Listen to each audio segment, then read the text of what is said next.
Avant le mariage, il y a le mystère de la rencontre. Mais dans les traditions du centre, du sud et de l'est du Cameroun, cette rencontre n'est jamais totalement le fruit du hasard. C'est souvent dans une cour de village, lors d'une danse traditionnelle, d'une fête de famille ou même au détour d'un marché que deux regards se croisent pour la toute première fois. Mais chez certains peuples, on dit que c'est le destin ou que c'est les ancêtres qui soufflent sur les cœurs pour rapprocher ceux qui sont faits l'un pour l'autre.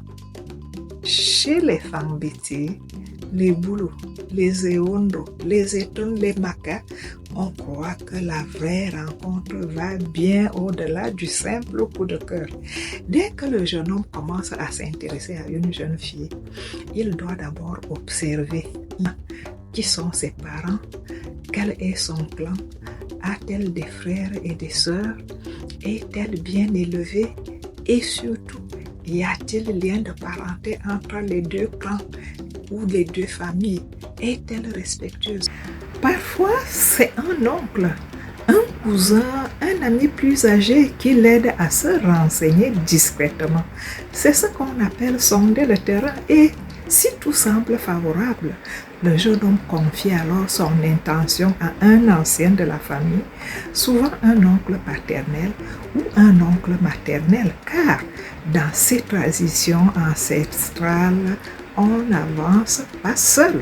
La rencontre entre deux jeunes hommes peut être le début d'une belle histoire entre deux familles et surtout le début d'un long chemin.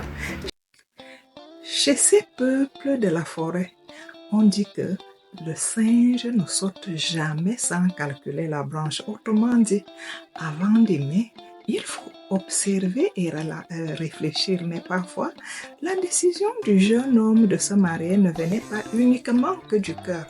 Elle se prépare aussi dans les regards silencieux de la famille. Le jeune homme, qui vit encore chez ses parents le plus souvent, commence à ressentir une drôle de pression.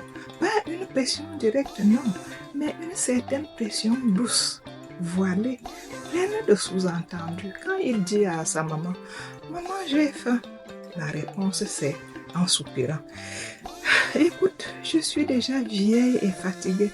Tu aurais déjà dû m'amener quelqu'un ici, une fille pour m'aider dans les travaux de la maison. » Même le père ne reste pas en retrait. Il lui dit aussi parfois avec un sourire moqueur, « C'est encore à ta maman que tu demandes à manger? Tu crois qu'elle va cuisiner pour toi jusqu'à 60 ans? » Alors, même s'il n'en parle pas encore, le jeune homme comprend que le moment était venu en réalité. Il n'attendait que ce signe. Lui aussi, il ressent déjà le besoin profond d'être accompagné.